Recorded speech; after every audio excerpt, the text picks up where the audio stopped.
Good morning, this is Nick on the 17th of July and I'm starting this week a series. I'm doing 7 of them, episodes if you like, of an introduction to a course that I'm running, starting to run in 2 weeks' time on August the 1st.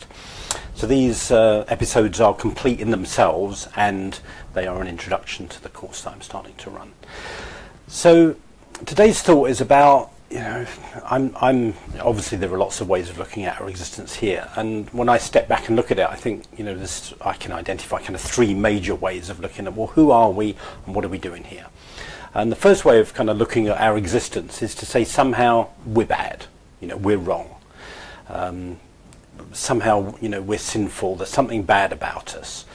And we have to kind of atone for that badness. We're essentially guilty, we've done something wrong somehow, and we've got to make good. So our life, we can become happy if we atone for our sins and make enough sacrifices and all those kind of things. I'm sure many of us can recognise that way of looking at what we're doing here. We're here to atone for our essential badness or our essential sinfulness, whatever language, guiltiness, that kind of idea. I certainly grew up with some of that, with the religious upbringing. So that's one way of looking at our existence here. A second way of looking at our existence is that we're somehow, we could be okay, but, right now we're pretty broken actually. We talk about broken society and broken relationships, and that somehow we are broken. There's something wrong with us and we're broken. But if we embark on enough kind of self-improvement, self-development, healing, whatever therapy we can find that would really work, then there's a hope that we can become more whole and we could become more complete and find some happiness. So we're broken, but we can become mended, we can become fixed. And I suppose I would call that very much a psychological approach, that the answers lie in changing our psychology, the answers lie in changing, creating new images of ourselves, new versions of ourselves, if you like. And I can certainly relate to that. I've been immersed in the world of therapies and healing and growth for 3 decades now. And for me, the third way of looking at things is the idea that essentially we are already whole. There is an us, a self, that's pre-existing, that came with our creation, whatever you believe that creator is, whether that's the universe, Buddha, God, whatever. And that essential us is already whole. It's already resourceful. It's already powerful. It's already creative. It's already inspired. And that is in us right now. So our job isn't to think of ourselves as bad or broken. Our job is to peel back the layers of our thinking and programming and conditioning so that we can discover more and more of this essentially powerful, creative, innately beautiful self that we are. And my work today is very much about putting messages around that third way out into the world. That I think I was certainly caught for a long time in feeling that I was bad and I needed to pay off my guilt. I then thought, oh, well, if I embark on enough self-improvement, then maybe I can invent a better version of myself. And my path now is very much about how can I discover and reveal more of this existing self that I've always sensed has been in me and is in all of us. It came with our creation.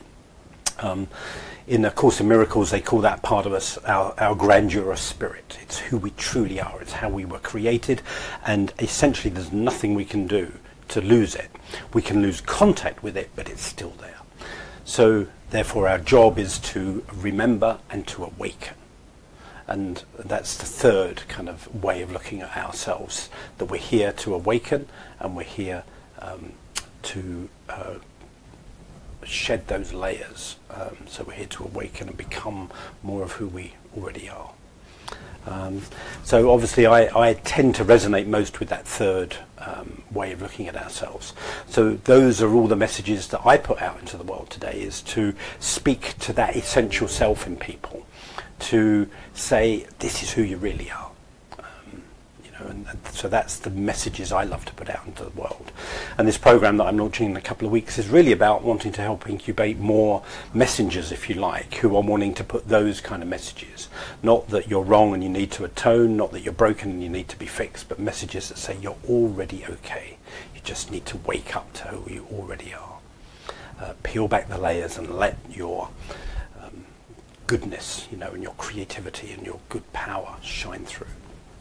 So that's what one of the reasons I've set up, launched this program, is to help incubate more people putting those kind of messages of wholeness, already completeness into the world, because to me that's the hope for humanity. And I think essentially another way of looking at that third way is that we're already so gifted. We have so many gifts inside us, and if each of us were to unwrap the gifts that were already in us and share them with the world around us, we would turn things around so much more easily and gracefully than many of the challenges that we seem to be facing at the moment.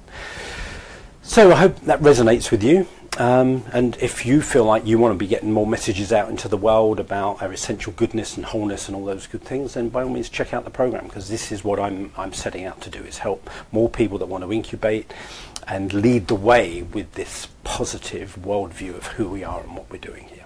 So I hope that's helpful. So God bless. I'll be back tomorrow with another episode. Have a good day. Bye bye.